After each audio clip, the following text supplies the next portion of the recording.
Tere jälle, head inimesed! Täna on mul väga hea meel lugeda teile ette lõigukese ühest raamatust, mis on olnud üks viimaste aegade mingis mõttes naljakamaid ja teisest küljest jälle kurvemaid lugemisi.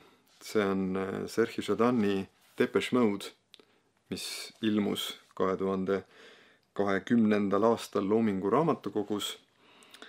On tõesti suurepärane raamat, mille on väga hästi ukraina keelest tõlkinud Riina Roasto. Tore, et ta meil on, sest ega ju palju ei ole inimesi, kes valdaksid ukraina keelt ja saaksid sellest tõlkida meile.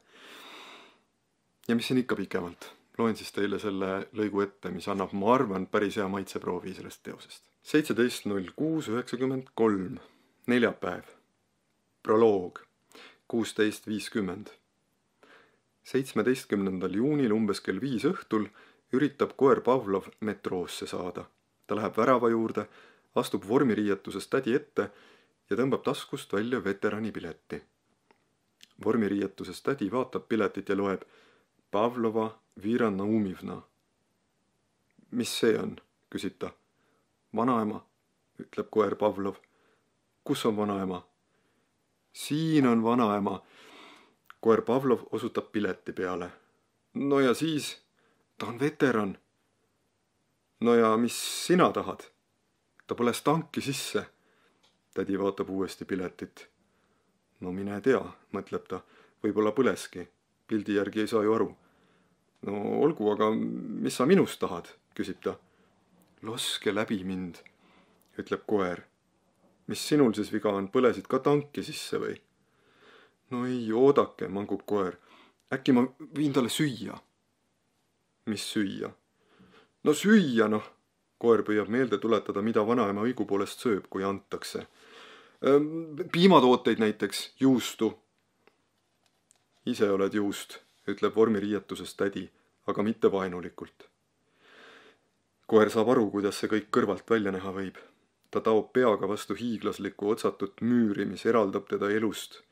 Taob ilma vähimagi edu lootuseta ja kõik elulõbud, kaasa arvatud metroosõit, pole talle praegu lihtsalt ette nähtud. Nii näeb see välja. Ta võtab end kokku ja ütleb midagi sellist nagu, et kuulge tädi, kuulake mind nüüd tähelepanelikult, eks. No ega ta muidugi täpselt nii ei räägi, aga sisu on umbes selline. Ta ütleb, te ärge ainult vihastuge. Kuulake, mis ma teile ütlen, tädi. Ma ei pruugi teile muidugi meeldida, ma näen, et ma ei meeldi teile. Ma ju ei meeldi teile, eks. Kuulake mind, ma tahan veel midagi öelda, kuulake. Aga sellegi poolest saate aru, kuidas seda nüüd öeldagi. Teil võib selle kohta oma arvamus olla loomulikult. Teie jaoks ei ole seal võib-olla üldse mingit tähtsust, aga te peate aru saama, et mu vanaema ei saa surra nälga, sellepärast, et palun väga, mingi tagalarott ei lase mind tema lihast lapselast lihtsalt metroosse, eks ole? No, sel hetkel nad juba sõimasid teineteist, aga las see jääb. Koer ootab parajat hetke, poeb siis korraga naise käe alt läbi ja kaob veterani piletit käes lehvitades metroojaama jahedasse sügavusse. Mis tagalarott, mõtleb naine. Ma olen ju 49. sündinud.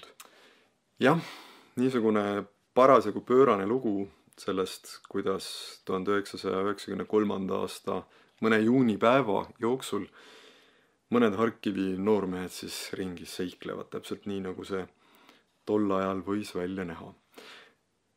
Absoluutselt hullumeelne raamat, väga soovitan, lugege. Ja ma tänan teid, et leidsite aega selle lõigukese ära kuulata, võib-olla loete raamatut ja äkki on teil tahtmist ka minuga jagada oma arvamusi, et kuidas siis tundus. Olge tänatud, et saite aega läbi astuda. Loodetavasti tekkis huvi selle raamatu vastu. Kui aega tahtmist on, võite ka minuga jagada oma mõtteid selle kohta, et kuidas siis oli.